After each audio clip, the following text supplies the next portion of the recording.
안녕하세요. 저는 서울에 살고 있는 40대 여성입니다. 오늘 여러분들에게 금지된 유혹에 빠진 한 남자 때문에 겪은 일을 말씀드릴까 합니다. 이 금지된 유혹에 빠진 남자는 어처구니 없게도 제 남편입니다. 더 정확하게 말하면 전 남편이죠. 사람이 무언가에 중독이 되면 아무것도 보이지 않고 들리지 않는다고 하던데요.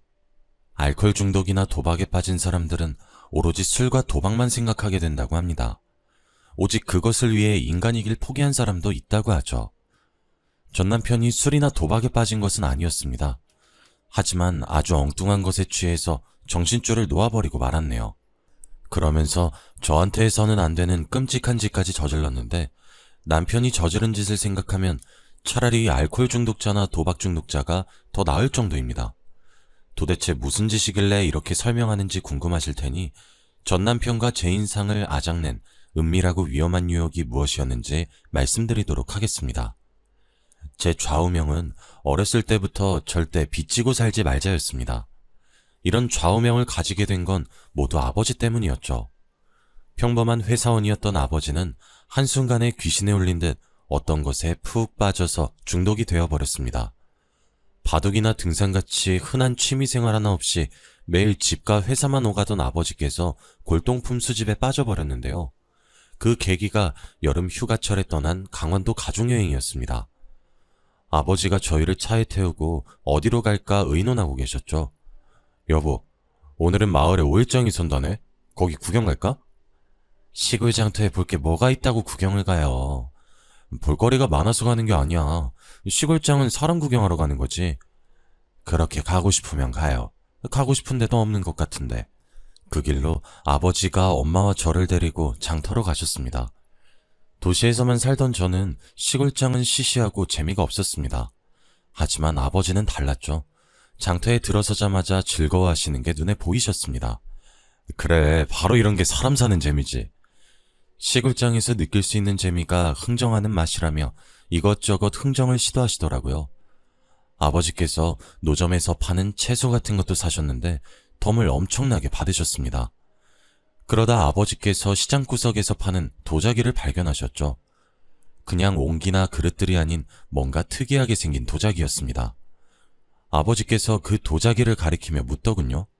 영감님, 이건 얼마에 파시나요? 아버지가 묻자 할아버지는 의미를 알 수 없는 미소를 지으셨습니다. 이게 마음에 들어? 내가 싸게 해줄게. 이게 바로 선조 때부터 대대로 내려오는 거야. 아주 귀한 거라고. 귀한 건데 왜 싸게 파는 거지? 제가 의심을 하고 있는 사이 아버지께서 마음에 드는 도자기를 하나 고르셨어요. 그러니까 옆에서 엄마가 아버지를 말리시더라고요. 여보, 이런 건 뭐하러 사요? 화분으로도 못 쓰겠구만. 어허, 화분은 무슨? 그냥 장식용이지. 아버지는 진짜로 그 도자기를 거실 장식장에 놓아두었어요. 그런데 몇 달 후에 뜻밖의 일이 벌어졌습니다. 집에 놀러온 아버지 친구분이 거실에 있는 도자기를 보고 엄청나게 비싸 보인다며 감정을 받아보자고 하신 겁니다. 친구분도 골동품 수집을 취미로 하고 계셔서 상당한 안목을 가지고 계셨거든요. 그래서 아버지께서 깜짝 놀라 도자기를 꺼내서 자세히 보여주었습니다. 이게 얼마짜리 같아 보이는데? 그냥 시골 장터에서 10만원 주고 사온 거야. 이런 게 값 나갈 리가 없어. 아니야. 야, 내가 보기에 그것보다 훨씬 비싸 보여. 내가 잘 아는 골동품상 있으니까 한번 가보자. 어차피 믿져야 본전이잖아. 친구분의 말을 듣고 아버지가 신이 나서 도자기를 들고 가셨습니다. 저는 친구분이 잘못 본 거겠지 싶었는데 진짜로 그 도자기가 조선시대 전통 도자기가 맞다고 하더군요. 감정가는 무려 2천만 원이라고 했습니다. 아버지가 깜짝 놀라 이게 2천만 원이 맞냐고 되물으니 골동품상이 자기한테 팔라고 도자기를 탐냈죠. 네, 2천만 원 맞습니다. 제가 1,000만 원 더 쳐드릴 테니 저한테 넘기시죠. 다른 곳에선 2천만 원 이상 안 해줄 겁니다. 골동품상은 현금 3천만 원을 내놓으면서 도자기를 팔라고 했어요. 당연히 아버지는 이게 웬 횡재냐 싶어서 도자기를 넘겨주고 왔죠. 졸지에 횡재를 한 아버지가 그때부터 골동품에 눈이 멀기 시작했습니다. 직장까지 그만두고 골동품 수집 광이었던 친구분과 같이 전국을 누비고 다니게 되었죠. 그 당시 저는 고등학생이었습니다. 그렇게 어린 나이가 아니라서 아버지가 어떤 행동을 했는지 전부 다 기억하고 있었는데요. 날마다 아버지가 골동품을 잔뜩 사와서는 친구분과 진지하게 물건을 들여다보며 토론을 하고 있었습니다. 그래서인지 1년이 채 지나지 않아서 아버지가 가지고 오는 희한한 물건들이 집안을 가득 채우게 되었습니다. 골동품 때문에 엄마와 아버지가 싸우는 일이 빈번했죠.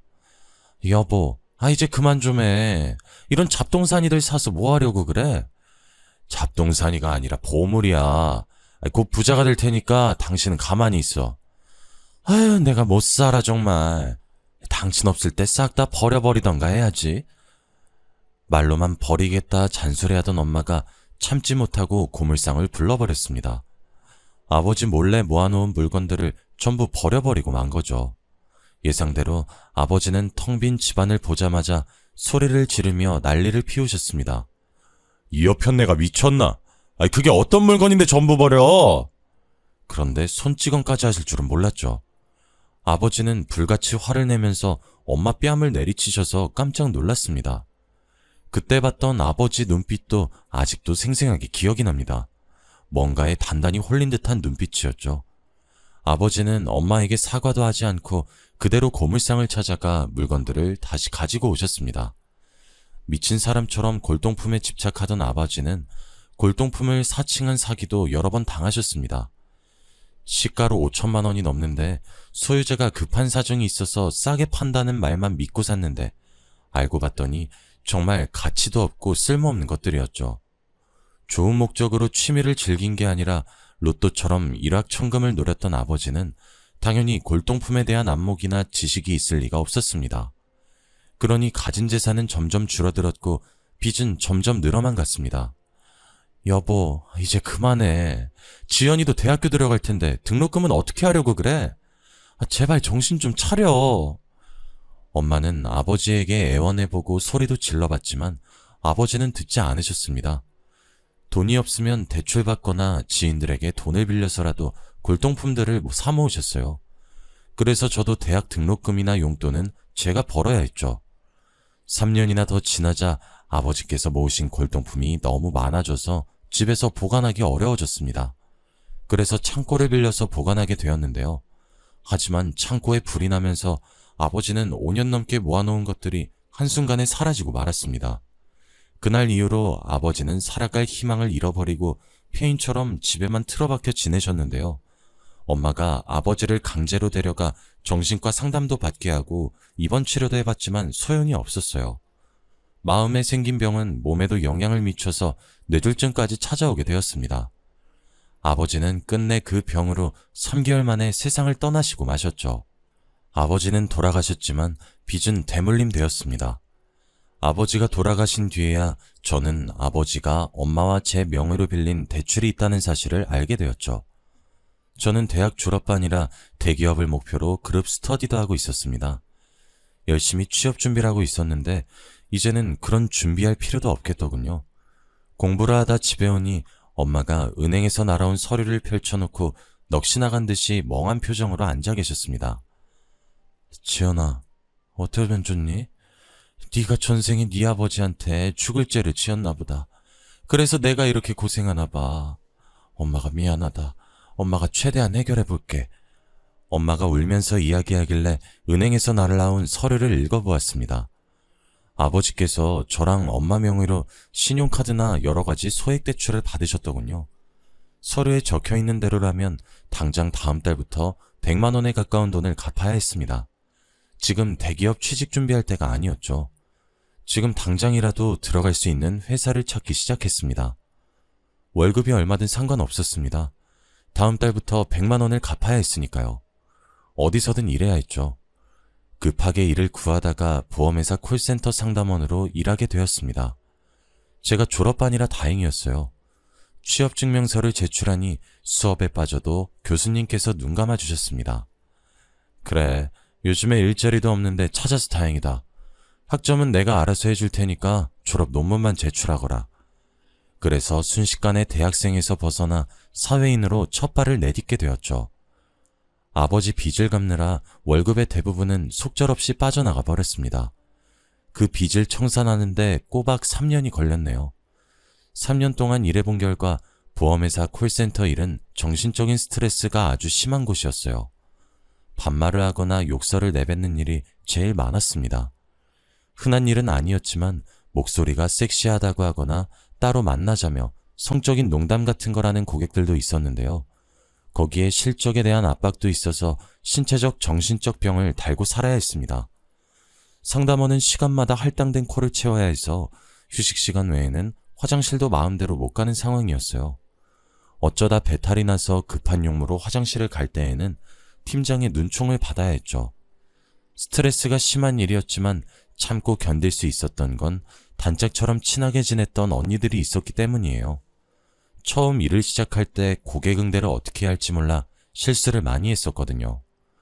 그럴 때마다 여자 팀장이 다가와 제게 폭언을 내뱉었습니다. 아까 이거 설명해주지 않았어? 넌 IQ가 2자리야? 몇 번을 말해도 매뉴얼 숙지를 못하고 버벅거려. 도대체 몇 번을 설명해줘야 해? 좋게 말해줄 수도 있는데 팀장은 인간적인 모멸감이 들 정도로 막말을 했어요. 한 번은 너무 자존심이 상해서 화장실에서 혼자 울고 있는데 언니들이 갑자기 들어오더라고요. 그래서 안 운 척 얼른 세면대 물을 틀어 세수를 했어요. 그랬더니 언니들이 저를 위로하는 거 있죠? 야, 울 거면 시원하게 울어. 눈치 보지 말고 울어버려야 속이 풀리더라. 팀장, 저것 원래 안 저랬는데 남편이 바람나서 이혼하더니 더 저러는 것 같아. 어리고 예쁜 네가 이해해줘라. 팀장 남편이 진짜로 바람 폈는지 모르겠지만 그 말을 듣는데 실소가 새어나오더라고요.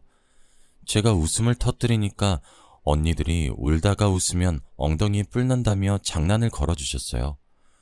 그 후로 언니들이 제가 팀장에게 당할 때마다 여러모로 도와주었어요.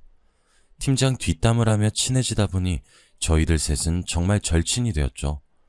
점심시간에 같이 밥을 먹거나 카페에 가서 놀고 오는 일도 잦았어요. 그래서 저희들이 아지트처럼 애용하는 카페도 따로 있었는데요. 총각인 사장이 운영하는 아주 작은 카페였는데 저희가 온 지 1년 정도가 지나니까 카페 사장님도 저희가 올 때마다 반겨주시더라고요. 어서 오세요. 오늘도 김치찌개 드셨어요? 여기 근처는 그나마 김치찌개가 나아요. 사장님은 밥 드셨어요? 저도 김치찌개 먹어봤는데 맛있더라고요. 자주 오셔서 그런데 디저트로 치즈케이크 드릴까요? 어머, 서비스예요? 당연하죠. 매일 점심 먹고 와주시는데 이 정도는 해드려야죠. 그날만 사장님께서 서비스를 주신 게 아니었어요. 거의 2, 3주에 한 번씩 서비스를 주셔서 저희가 다른 카페 갈 거 꼭 이사장님 카페 쪽으로 발걸음을 옮기게 만들었죠. 그러던 어느 날 언니가 갑자기 점심을 먹다가 카페 사장님 이야기를 꺼냈습니다. 지연아, 너 그거 들었어? 뭐 말이야? 우리가 맨날 가는 카페 사장 너랑 동갑이라고 하더라? 정말? 나보다 어려 보이던데? 내가 퇴근 후에 가서 이것저것 물어봤는데 그 사람이 언니가 하는 말을 들어보니 사장님이 고등학교 다닐 때부터 커피 만드는데 관심이 많았다고 합니다. 그래서 고3 때 대학에 가는 대신 바리스타 자격증을 땄다고 하죠. 부모님을 설득해서 20살에 창업을 했다는 말을 듣고 기분이 우울해졌습니다. 누구는 27에 사장 소리 듣는데 저는 팀장 눈치 보면서 전화기만 붙들고 씨름해야 하니까요. 하지만 제 아버지가 인생을 그렇게 사신 거 누굴 탓해야 할까요? 그저 하루하루 열심히 살면서 평소처럼 점심엔 김치찌개, 후식으로 커피를 마시러 갔죠. 카페 사장님도 저와 동갑이란 걸 알게 되었는지 저를 보고 아는 척을 했습니다. 안녕하세요, 지연씨. 아, 제 이름 알고 계셨어요? 당연하죠. 저 저번 주에도 이름 부르면서 인사했는데. 언제요? 저는 못 들었는데. 우리 나이도 같잖아요. 편하게 말 놔요. 이렇게 갑자기요? 제가 당황스러워하니까 언니들이 저 좋아하더라고요. 둘이 뭐 하는 거냐고 호들갑을 떨길래 얼른 사무실로 돌아가자고 화제를 돌렸습니다. 언니들이 사무실로 돌아오는 길에 사장님이 나한테 관심 있어 보인다는 말을 하긴 했지만 못 들은 척 했습니다. 괜히 장난을 치는 거라고 생각했거든요. 워낙 놀리는 걸 좋아하는 언니들이 하는 농담이라고 생각했는데 날이 갈수록 사장님의 행동이 이상해 보였습니다. 저한테 다정하게 지연아라고 부르는 거나 제가 달달한 커피를 좋아하는 걸 알고 메뉴에도 없는 커피를 만들어준 적이 있었습니다. 그래서 조금 설레긴 했죠. 그러다가 사장님이 점심시간에 저를 보고 부탁을 했습니다. 요즘 퇴근 시간대에 사람이 늘어나서 힘들다며 퇴근한 다음에 카페에 들려서 일을 도와달란 것이었습니다. 일당은 두둑히 주겠다고 해서 퇴근 후에 카페로 달려갔는데요. 사장님이랑 똑같은 앞치마를 입고 일해서 그럴까요? 손님이 저희를 보고는 낯간지러운 말을 했습니다. 아이고, 부부가 같이 장사하니까 보기 좋네. 이렇게 말하고 커피를 가지고 가버려서 해명하기도 그랬습니다. 제 얼굴이 새빨개져서 아무 말도 못하고 있는데 사장은 뭐가 그리 좋은지 혼자 키득거리고 있었죠. 지연아, 너도 들었지? 우리가 부부래. 우리 잘 어울리나 봐. 무슨 소리 하는 거야? 또 이상한 장난친다. 그냥 지나가는 말로 하는 걸 거야. 근데 왜 아무 말도 안 했어? 싫으면 아니라고 말하지. 아니, 그냥 자기 할 말만 하고 가버리니까 그랬지. 그리고 막 싫지도 않았고. 나쁜 말은 아니잖아? 보기 좋다고 했으니까. 싫지 않다고? 그럼 좋아? 사장님이 그 말을 하는데 어찌나 설레던지 관심 없었던 남자였는데 점점 다르게 보였습니다. 그래서 생전 물어보지도 않던 이름이나 취미 같은 것도 물어보았죠. 성재한테 관심이 생기니 용돈 삼아 계속 같이 일하는 것도 좋을 것 같다는 생각도 들었습니다. 성재도 계속해서 일해달라고 부탁하니 퇴근 후에 카페 알바도 계속했습니다. 그러다가 월급을 받는 날이 다가왔는데요. 성재가 계좌번호를 알려달길래 대뜸 데이트 비용 이야기를 꺼냈습니다. 요즘 애들은 데이트 비용 얼마나 드나? 데이트 비용? 그건 갑자기 왜? 돈으로 주지 말고 데이트 비용으로 써줘. 나 한강 가서 치킨 먹고 싶은데 사주면 되겠네. 제가 홍당무가 된 채 대시하니까 성재가 웃음을 터뜨리더군요. 웃지 말라고 말려봐도 웃길래 성재를 마구 때렸습니다. 회사 근처에서 한강 데이트 약속을 잡은 게 화근이었는지 순식간에 소문이 퍼지고 말았습니다. 제가 일하던 콜센터는 여러 회사들이 밀집해 있는 비즈니스 빌딩 안에 있었고 그 건물에는 여직원들이 많이 있었거든요. 하는 일은 달랐지만 자주 마주치는 여직원들이 많이 있어서 제가 성재랑 사귄다는 소문이 빠르게 퍼졌습니다. 아직 사귀는 것도 아닌데 이런 소문이 나서 당황스럽다고 하니 언니들이 사귀는 거나 다름없는 거라고 하더군요. 한강 데이트 가기로 한 거면 사귀는 거나 다름없지. 그리고 카페 사장이랑 한두 번 본 것도 아니잖아. 아직 30도 안 된 남자가 카페 사장이면 엄청 대단한 거야. 잘해봐. 나 같으면 꽉 잡고 안 놔줄 것 같다. 언니들까지 오늘부터 1일이라며 놀리는 통에 제가 더 적극적으로 나갔던 것 같습니다. 성재도 제 제안을 거절하는 일 없이 데이트를 하며 만남을 이어가고 있었는데요. 그렇게 6개월 정도 사귀다가 덜컥 애가 생겼습니다. 그 길로 급하게 결혼을 하긴 해버렸죠. 하지만 그동안 쌓인 스트레스와 결혼 준비까지 겹치니 몸에 무리가 가서 갑자기 아이가 유산되어 버렸습니다. 내가 무리를 해서 아이를 잃었다는 생각에 콜센터를 그만두게 되었죠. 그 뒤로 남편과 같이 카페를 운영하게 되었습니다. 둘이 같이 일을 하다 보니 알바가 따로 필요 없어서 인건비도 절약되었고 음료 만드는 속도가 빨라져서 직장인 손님들도 꾸준히 늘어갔습니다. 저희 부부가 카페를 운영한 지 2년 정도가 지난 뒤 남편에게 갑자기 이상한 취미가 생기고 말았습니다. 그 계기가 바로 저 때문인 것 같아서 너무 후회가 되네요. 여보, 우리 커피포트 고장난 것 같은데 새로 하나 살까? 새 거 사지 말고 중고로 찾아보자. 남이 사용하던 걸 쓰자고? 그건 좀 아닌 것 같은데. 밥그릇이나 숟가락도 아닌데 쓰던 거면 뭐 어때? 내가 한번 찾아볼게. 남편은 역시 있는 집 자식이라 중고 물건에 익숙하지 않은 것 같더라고요. 저는 필요한 게 있으면 새 거보다는 저렴한 중고 직거래를 이용해서 오히려 새 거를 사려고 하면 조금 아까웠습니다. 마침 중고마켓에 적당한 커피포트가 있어서 싸게 구했죠. 그랬더니 남편이 며칠 뒤 제게 달려와서는 커피포트를 보고 환호성을 지르기 시작했습니다. 여보, 나 이 제품 찾고 있었는데 어디서 찾은 거야? 이거 품절이라서 못 샀는데 이게 10,000원짜리라고? 완전 횡재했네. 거봐, 잘 찾아보면 새 거보다 좋은 애들 있다니까. 중고를 탐탁치 않게 생각하던 남편은 그때부터 중고마켓 매니아가 되었습니다. 필요한 게 있으면 자기가 먼저 나서서 중고마켓을 뒤질 정도였죠. 처음에는 남편이 워낙 알뜰해서 그렇다고 생각했는데 점점 더 심해져서 필요도 없는 물건까지 사기 시작했습니다. 마치 여성들이 쇼핑 중독에 빠져서 필요도 없는 물건들을 습관적으로 사들이는 것 같았어요. 남편이 핸드폰을 붙들고 중고마켓만 보고 있는데 머릿속에서 친정아버지가 생각날 수밖에 없었습니다. 한 번의 횡재로 골동품 수집에 빠졌다가 가정이 파탄나버린 아픈 경험이 있는 저는 중고거래에 몰두하는 남편이 걱정됐죠. 하지만 괜히 싸우고 싶지도 않고 아버지를 생각하고 싶지 않아서 외면했습니다. 저러다가 말겠지 싶었죠. 그러다 얼마 후 제가 애를 가지게 되자 남편이 카페에 나오지 말고 집에서 쉬라고 하더군요. 제가 유산 경험이 있다 보니 남편이 더 조심하라고 당부하기까지 했습니다. 임신 초기에 유산될 가능성이 더 크대. 집안일도 되도록 내가 할 테니까 집에서 스트레칭 정도만 해. 그럼 카페 일은? 요즘 손님 많아져서 혼자서 힘들잖아. 알바 구하려고. 중고마켓에 광고 냈으니까 당신은 집에서 쉬어도 돼. 아니, 중고마켓에서 알바까지 알아봐 준다는 거야? 나도 몰랐는데 거기 들어가면 없는 게 없어. 완전히 신세계야.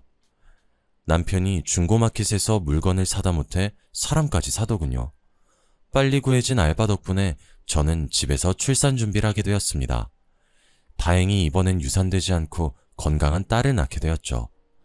그때까지 집에서 전업주부 생활만 하다 보니까 동네 아줌마들과 친해지게 되었습니다.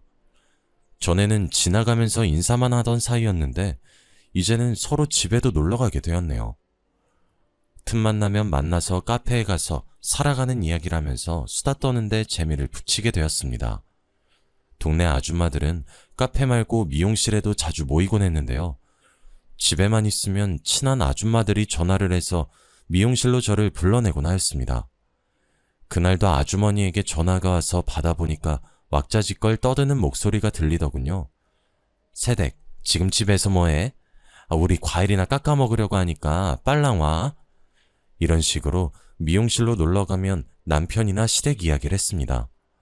어쩌다 누군가 바람을 피운다는 소문이 들려오면 아줌마들이 극도로 예민해졌죠. 한 번 찍히면 한 달 내내 그 이야기만 할 때도 있었습니다. 그러다 아줌마들의 관심을 자극할 만한 일이 생겼어요. 저희 동네에 새로 신축한 원룸 건물에 이사온 사람이 수상하다는 거 있죠. 이번에 이사온 젊은 여성을 두고 아줌마들끼리 온갖 이상한 추측을 해대기 시작했습니다. 내가 부동산에서 들었는데 원룸에 이사온 그 여자 유흥업소 도우미로 일한대. 아니야, 내가 듣기론 남편하고 이혼하고 위자료 받아서 원룸 얻어서 왔다던데. 그게 정말이야? 사실 둘 다 맞는 말 아니야? 헐, 설마 도우미로 일하다가 남편한테 걸려서 이혼당한 건가? 아줌마들이 원룸에 사는 여자를 두고 이혼녀에다 남자관계가 문란한 여자라고 근거도 없는 말을 만들어내더군요. 저는 그런 말을 잠자코 듣고만 있었지 어떠한 첨언도 하지 않았습니다. 그리고 얼마 지나지 않아서 남편의 수상한 밤나들이가 시작되었어요. 남편이 중고거래를 한다면서 꼭 밤 12시 넘어서 밖을 나가는 것이었습니다. 제가 왜 이 시간에 나가냐고 물어보면 남편이 귀찮다는 듯 둘러대다가 휙 나가버렸습니다. 내가 가게 문 닫고 들어오면 지금밖에 시간이 안 되잖아. 그 사람도 이 근처에 살아서 이 시간 괜찮다고 했어. 요즘 세상이 흉흉해서 범죄에 연루되거나 이상한 사람을 만나면 어쩌려고 저러나 걱정이 되었습니다. 그래서 남편이 오길 기다렸는데요. 밤늦은 시간에 아무렇지 않게 만나려고 하니 저는 당연히 상대방도 남자라고 생각했죠. 아무리 기다려도 남편이 오지 않자 어떤 괴한에 당했나 싶어 몇 번이나 전화를 걸어보았습니다. 남편이 끝까지 전화를 받지 않더니 새벽 3시 넘어서 들어오더군요. 그것도 술 냄새까지 풍기면서요. 여보, 설마 지금 술 먹고 온 거야? 쥐거래하고 오겠다며. 거래 끝나고 동호랑 같이 술 한잔 했어. 쥐거래한 물건은? 전화 왜 안 받은 거야? 깜빡하고 동호차에 두고 왔다. 당신 나한테 전화했었어? 너무 취해서 전화한 줄 몰랐어. 마음 같아서는 동호라는 남자도 중고마켓이랑 같이 지워버리고 싶었습니다. 동호라는 남자는 남편이 중고마켓에서 만난 사람이었습니다. 남편이 자주 만나서 거래하는 사람이었는데 동네 사람이라서 금방 친해졌다고 하더라고요. 지금은 형 동생 하면서 지내고 있다고 합니다. 저랑 주말을 보내고 있다가도 갑자기 동호 씨한테 전화가 오면 환하게 미소 지으며 나가곤 하였습니다. 동호야, 웬일이야? 내가 말한 컴퓨터 스피커를 직거래했다고? 얼마에? 오케이, 알겠어. 나한테 그거 팔아. 내가 밤에 찾아갈게. 남편은 일주일에 두세 번은 물건을 들고 나가거나 들고 왔어요. 남편의 중고거래는 취미생활이라고 생각하고 있어서 뭘 사든지 간에 신경 쓰지 않았죠. 적어도 아버지처럼 쌓아두지 않고 팔았으니까요. 가끔 그 돈으로 맛있는 걸 사주고 저한테 준 적이 있어서 오히려 좋았습니다. 그런데 얼마 지나지 않아서 남편의 중고마켓 사랑이 동네 아줌마들 사이에서도 알려지게 되었습니다. 제가 오랜만에 미용실에 들려서 수다를 떨려고 하니 아주머니께서 이상한 말씀을 하시더라고요. 어제 보니까 새댁 남편이 웬 남자랑 같이 있던데? 친구야? 새벽에 보셨죠? 아마 직거래하고 있었을 거예요.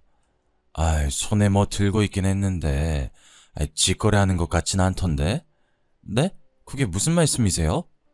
미용실에서 친해진 아주머니께서 남편을 여러 번 목격했다고 하시더라고요.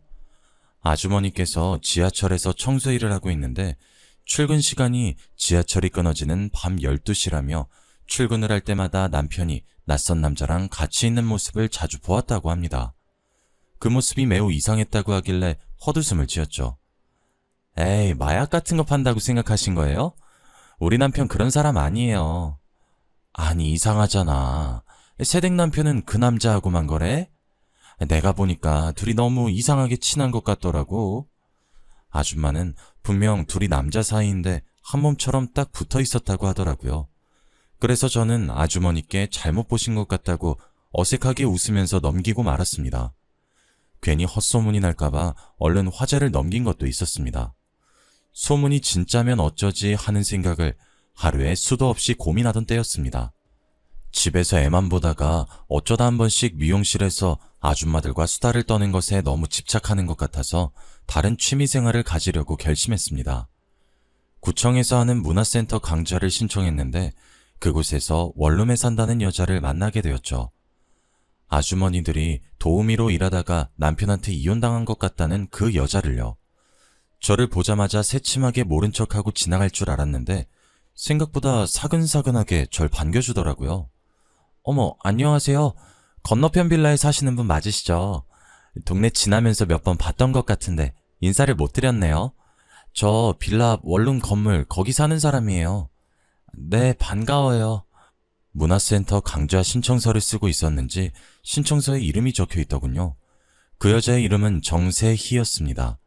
세희 씨에게 대해 너무 많이 이야기 나눠서 잘 알고 있었지만 일부러 모른 척 했습니다. 제가 일부러 못 본 척 지나가고 무시하는데도 세희 씨는 먼저 다가와서 제게 인사해 주더라고요. 해프고 질이 안 좋은 여자로 소문이 나 있어서 웬만하면 피하려고 했지만 강좌를 들으면서 대화해보니 교양이 있는 지적인 여성이었습니다.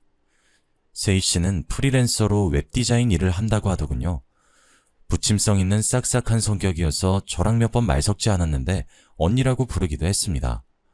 저도 세희 씨라고 부르다가 세희라고 부르며 말을 편하게 하기 시작했죠. 시간이 지나 세희가 집으로 놀러 오라며 초대하는 일도 있었습니다. 언니, 오늘은 내 집 가서 같이 커피 마실래? 직거래로 향이 끝내주는 원두를 구했거든. 세희 너도 직거래? 우리 남편은 중고마켓 중독자야. 맨날 그것만 쳐다보고 있더라고. 그렇구나. 난 어쩌다 한 번씩 싸게 나오는 물건 있으면 사는 정도야. 그럼 언니네 남편은 중고 물건 사는 꿀팁 있겠네? 나도 좀 알려달라고 하면 안 되나? 세희와 이야기하며 집에 가는 동안 어떤 분위기일까 별의별 생각을 다 했습니다. 하지만 세희의 집은 아주 깔끔하고 아기자기하게 꾸며져 있었습니다. 술집 여자라면 술병도 널려있고 담배 냄새가 날 줄 알았는데 역시 소문은 소문일 뿐이라고 생각했죠. 게다가 세희는 저를 위해서 원두를 갈아서 핸드드립으로 커피를 만들어 주었습니다. 그런데 커피포트가 눈에 익더군요. 가만히 보니 예전에 제가 중고마켓에서 샀는데 횡재했다고 남편이 좋아했던 그 물건이었습니다. 하지만 얼마 전에 동호라는 남자에게 팔았는데 그게 여기 있다니 믿을 수가 없더군요. 분명히 품절된 제품이라고 들었거든요. 제가 그 커피포트에 정신이 팔린 사이 세이는 30을 넘기고 왜 혼자 사는지 신세한탄을 하듯이 말해주었습니다. 고등학생 시절 아버지의 외도로 부모님이 이혼을 해서 엄마와 같이 지냈는데 몇 년 전에 엄마도 다른 남자와 재혼을 하게 되었다고 합니다. 이제 성인이 된 세이는 혼자 독립해서 살게 되었다며 평생 독신주의자가 될 거라고 강조하였습니다. 언니, 난 독신주의자야. 결혼 같은 건 절대 안 할 거야. 한 남자의 평생 얽매여서 사는 것보다는 외로워도 혼자 사는 게 훨씬 좋아. 결혼 전에는 몰랐는데 애딸린 유부녀가 되어보니 세이의 말이 가슴에 와닿았습니다. 그러다가 커피포트를 딱 쳐다보는데 제일 밑에 무언가 새겨진 게 보이더군요. 파란색 매직으로 써놓은 남편과 제 이름이었습니다. 그때는 신혼이었고 깨가 쏟아지던 시기였죠. 남편이 워낙 커피포트를 아끼길래 내 거라고 장난으로 이름을 써놓았는데 남편도 따라 제 이름 옆에 자기 이름을 적어두었습니다. 설마 남편이 세이한테 커피포트를 준 것일까요? 그럼 동호 씨가 세이라는 소리일까 싶어서 왠지 모를 불길한 예감이 저를 덮쳐왔습니다. 저는 애써 아닐 거라고 생각했죠. 남편에게서 커피포트를 산 동호가 세이에게 되팔았을 수도 있으니까요. 원래 중고거래란 그렇게 돌고 도는 거라고 자기 최면을 걸고 있는데 이번에는 행거에 걸려있는 옷이 눈에 들어왔습니다. 가까이 가서 보니 남성용 스포츠 자켓이더군요. 여자 혼자 사는데 왜 남성 자켓이 필요할까요? 혹시 몰라서 세이 눈치를 보고 있다가 세이 화장실에 간 사이 서랍장을 뒤져보았습니다. 그러다가 서랍장 속에 들어있는 상자를 열어보니 남성용 가발이 들어있었습니다. 제가 순간 다리에 힘이 풀려 쓰러지니 세이가 깜짝 놀라 달려왔습니다. 언니, 왜 그래? 어디 아픈 거야? 세이가 휘청거리는 저를 보고 걱정스러운 표정으로 부축해주더군요. 괜찮아. 내가 딸애 낳고 빈혈이 생겨서 한 번씩 어지러워. 나 집에 가서 좀 누워야겠다. 이렇게 말해놓고 속으로 이를 갈았습니다. 며칠 뒤에 남편이 어김없이 동호를 만나러 가더군요. 남편을 몰래 따라가야겠다는 생각이 들었습니다. 증거를 확실히 잡아야 저도 이 말도 안 되는 순간을 받아들일 수 있을 것 같았습니다. 제 예상대로 남편이 어두운 곳에서 키가 작고 왜소해 보이는 남자를 만나고 있었습니다. 그래서 조용히 다가가 제가 동호라고 알고 있던 놈의 가발을 확 벗겨버렸죠. 역시나 세이가 저를 보고 놀라서는 눈을 동그랗게 뜨고 있었습니다. 뭐야, 왜 남의 머리를... 어머, 언니... 너야? 네가 진짜 우리 남편이랑 바람 폈어? 아니야, 난 진짜 중고거래하려고 나왔는데... 중고거래하려고 나왔는데 남장은 왜 하고 나온 거니? 왜, 내가 알아볼까봐? 바람 피는 거 들킬까봐? 아니야, 그런 거 아니라니까?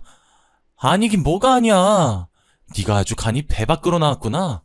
나랑 언니 동생 하면서 남편하고 바람을 피워? 네가 그러고도 제정신이야? 치밀어 오르는 화를 참지 못하고 세이의 머리채를 잡고 흔들었습니다. 하지만 남편이 저를 붙잡고 말리는 사이 세이 그년이 도망치고 말았죠. 제가 씩씩대며 남편을 끌고 집으로 와 남편을 신문했습니다. 거짓말이 들통난 남편은 세이와 어떻게 내연관계를 맺게 되었는지 다 털어놓았습니다. 남편은 다름 아닌 직거래 중고마켓에서 세이와 우연히 만나게 되었다고 합니다. 처음 몇 번은 진짜로 직거래를 했지만 세이 미모에 홀린 남편은 커피포트, 토스트 기계, 소설책 종류까지 한 푼도 안 받고 주기도 하였습니다. 그렇게 매일 만나면서 세이와 가까워진 남편은 서로의 몸을 거래할 만큼 가까워져서 내연관계를 맺게 된 겁니다. 세이는 남편과 가까워지자 이런저런 명목으로 돈을 요구했다고 하는데요. 남편은 저 몰래 대출까지 받아서 세이에게 돈을 바치고 있었습니다. 세이가 사는 원룸도 남편이 대출받아서 구해준 거라고 하네요. 그리고 저한테 걸릴까봐 가발까지 써서 남자인 척 한 것이었습니다. 세이에게는 남편 말고도 비슷한 수법으로 돈을 갈취해온 내연남이 2명 더 있었습니다. 미모로 유부남들을 홀려먹고 돈을 빼먹는 기생충 같은 년이었죠. 제가 그 이야기를 다 듣고 이혼 이야기를 꺼내니 남편이 무릎을 꿇었습니다. 여보, 잘못했어. 입이 10개라도 할 말 없지만 제발 한 번만 용서해줘. 지금 그걸 말이라고 해? 도대체 나를 몇 년 동안 속인 거야? 너무 억울하고 분해서 이혼으로 못 끝내. 당신이나 가지고 논 대가 확실히 치르게 해줄 테니까 기다리고 있으라고. 저는 남편과 갈라선으로 이혼 소송을 하였고 내연녀에게는 상간녀 소송을 하였습니다. 그동안 남편에게서 빼간 돈을 전부 돌려받게 된 셈이죠. 게다가 세희는 동네에서 얼굴도 못 들고 다닐 정도로 아주머니들이 마주칠 때마다 앞담을 해댔다고 합니다. 아주머니 말로는 세희 그년이 이사를 간 것 같다고 하더군요. 저희 아버지도 그렇고 전 남편도 그렇고 빠져서는 안 되는 위험한 유혹에 빠져서 인생을 망친 것 같습니다. 아버지께서 골동품을 사랑하게 된 것만으로 저희 가족 인생을 망쳤는데 다른 여자를 사랑하게 되었다뇨.